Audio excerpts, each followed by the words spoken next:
So starting out, I'd like to get a little bit of background for who I am and why I created an online course. I'm Jake Lauer, a professor in the Department of Electrical and Computer Engineering. I came here back in 1992, or 91, I think it was 91. At that time, I was on a 2+2 teaching schedule. And what I found is when you're teaching 2 classes a semester, that's pretty much a full-time job. There is very little time to do anything else other than just teaching.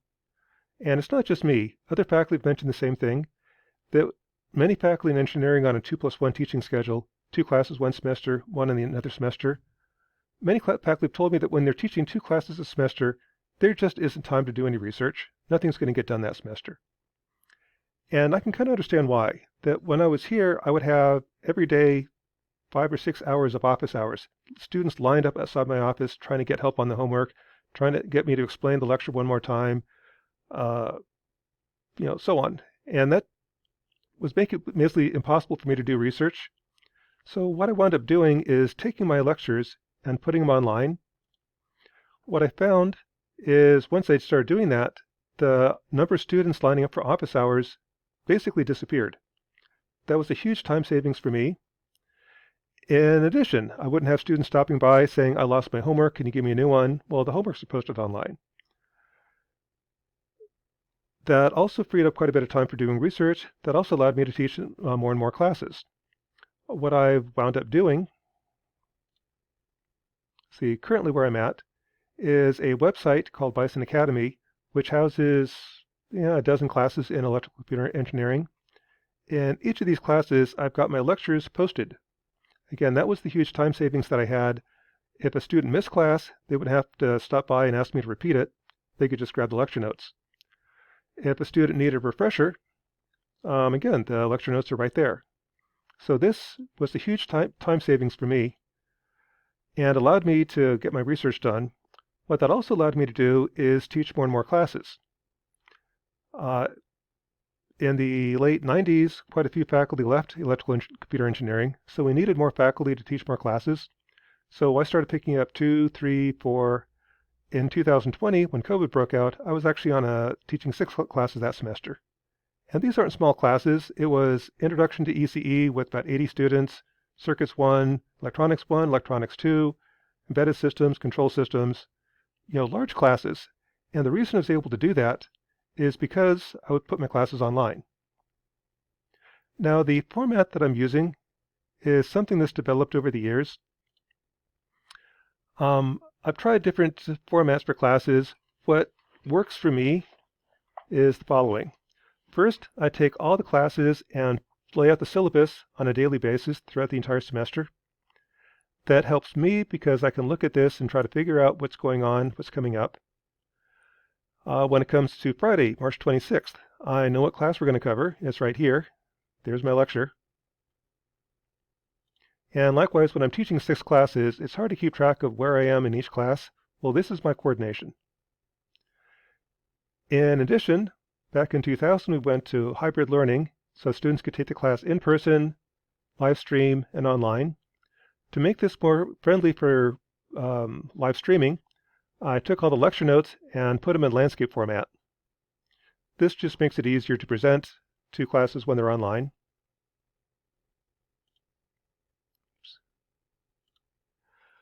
Each lecture has been recorded. These are stored in YouTube videos.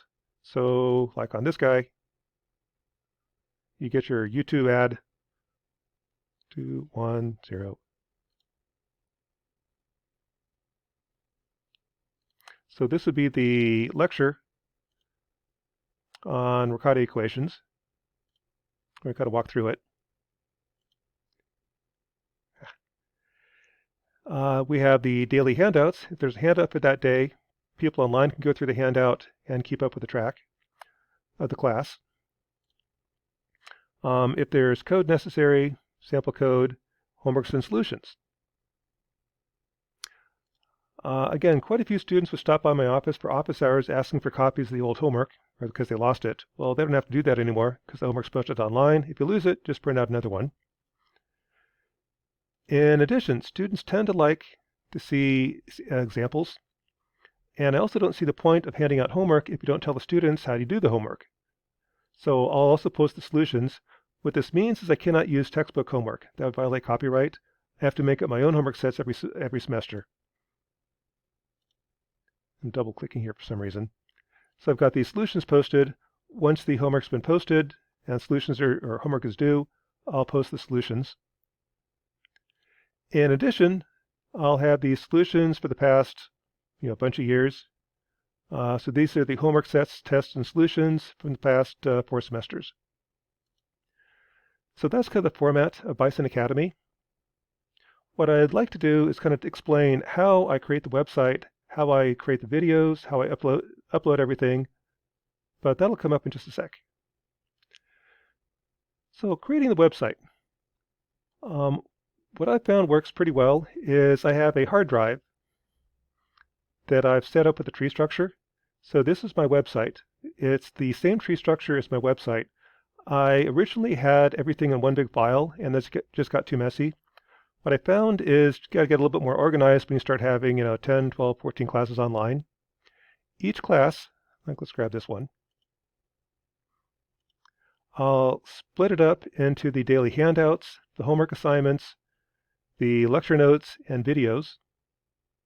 Under homeworks, I've got each semester for the homework.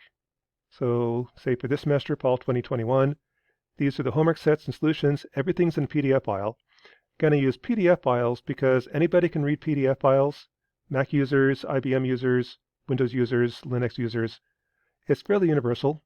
You can't say the same thing with other formats. Plus, when you start using Microsoft Edge, I can sit there and draw on the PDF files when I go over them in class. So that's the homework for each semester. The lecture notes are organized on a daily basis. So this is lecture 1, 2, 3, 4, 5. The videos, likewise, that's the lectures in PDF or landscape format. And that's all coordinated in a HTML page index. To edit this, I just use Microsoft Word. Let's open that with Microsoft Word.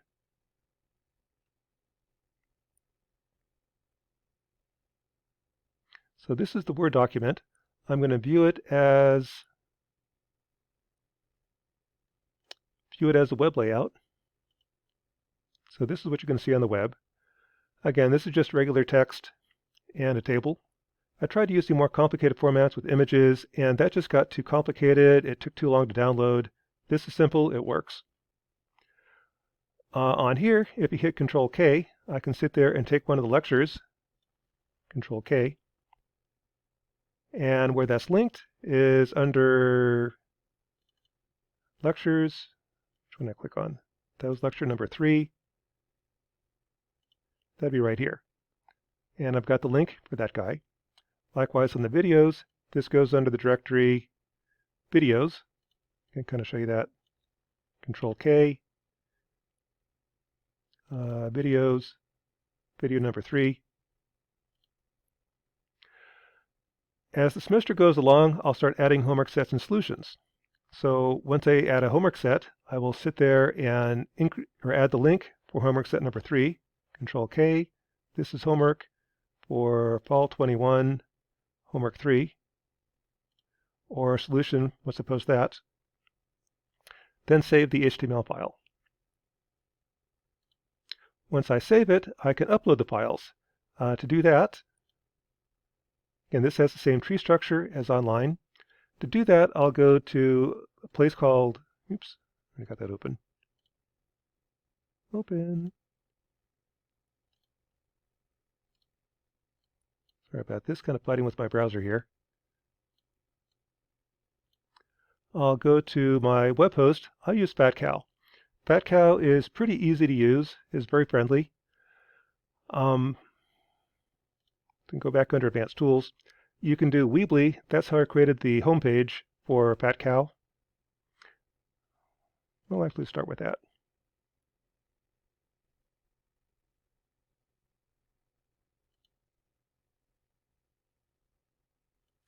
Under Weebly, that'll create the landing page. And there's really just one page right here. What this does is I can sit there and take, there's an image, some text, descriptions. here's the part that's really the useful part. If I take this guy, I can add a link. And the link is my, well, the index page. I don't really want to do this.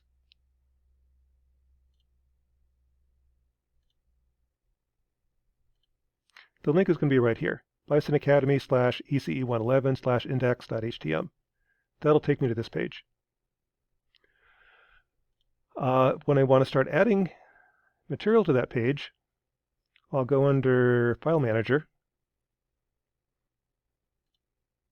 And under here, this is exactly the same tree structure that's on my hard drive.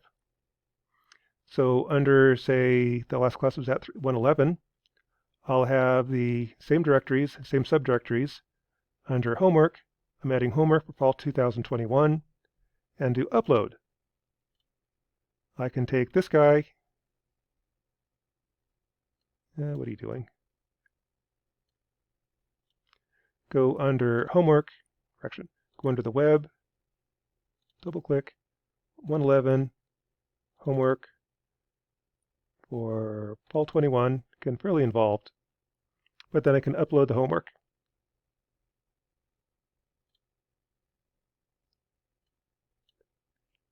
And type upload. That uploads the homework. Once that's all uploaded, I can then go over here and update the index file. So again, I will go back. Why are you doing this? Go up to the main directory under 111. Here's the index file. Upload that one. And they'll update the index file. Hit upload. I'm not going to do that right now. And once you're done, you could then go back over here, hit F5 to refresh, hit F5 to refresh. Come on, boy.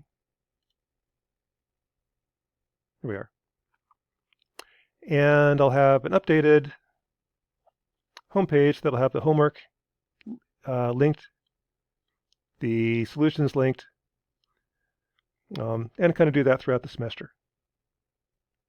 So that's creating the homework sets. The videos, again, what I use is a thing called Screencast-O-Matic. That's what I'm using right now. It's a pretty nice piece of software. What you can do is you can switch to yourself. If you're doing a demo, I can have my circuit board right here. Flip the camera around. Have my circuit board right here. Demonstrate whatever I want to do. Go back to myself, or I'm upside down. Reduce the screen. If I want to get rid of the image altogether, this is just the web page. Or go back to myself on there in the corner. Your picture in the corner is kind of nice. Students kind of like that because they can sit there and watch you, get a little bit of feedback as to what's happening. The other thing I like doing is using Microsoft Edge. Well, my preference is Chrome, but Edge actually has some nice features. Let me get that to open.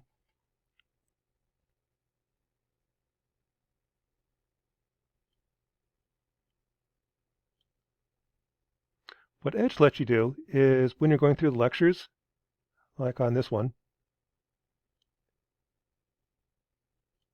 I can sit there and go through the lectures. If there's something I want to draw in here, I can sit there and draw a straight line, maybe change the color. Here's my load line. There's where I'm operating. Get this out of the way. I can add text to the diagram. It's nice for lectures. And this is also how I make the videos.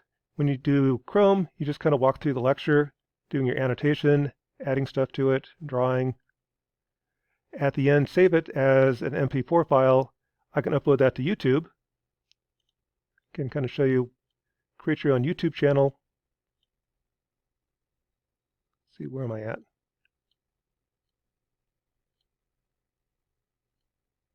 Come on, puppy dog.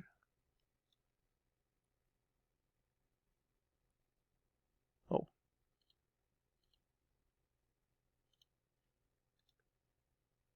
Come on, guy. Go to my YouTube channel.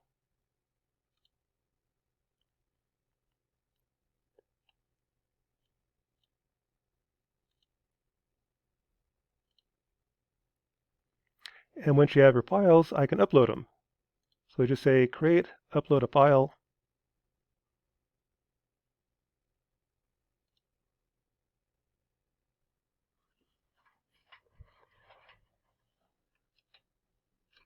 Let's go to file to upload just to illustrate that. This file is on my thumb drive. So it was, where are you? Right here. This is solutions to test number 3.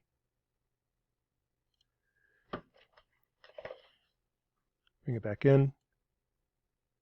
I can sit there, input the details, describe it, say it's not made for kids.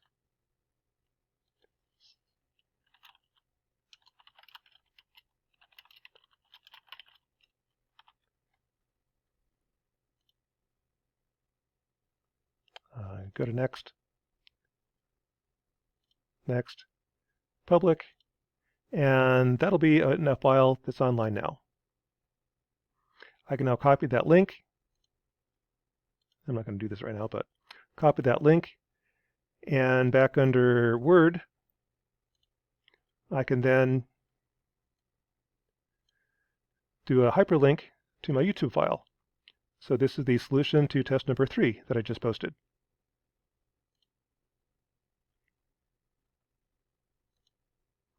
That makes it kind of nice because when people are online, they aren't necessarily watching the lectures, but they can still watch a YouTube video where you describe the lecture, describe the solutions, describe the test. And that's pretty much Bison Academy, how I create it. Again, it's kind of been under development for about 25 years, but that's what works for me. The last thing to note is how I create the different files. How you create the PDF files is really up to you. The software that works really well for me is Lotus. It's an old 1992 program that runs under Windows XP. Likewise, the computers that I'm using are XP computers for doing this. That may not work forever, but I'm about 10 years from retirement, so I'm hoping I can stay using XP until then. It does figures really well. It does equations really well.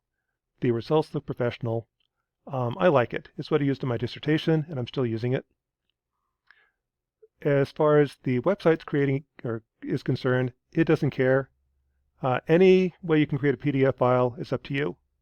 Any way you can create an MP4 file and upload it to YouTube, it doesn't care.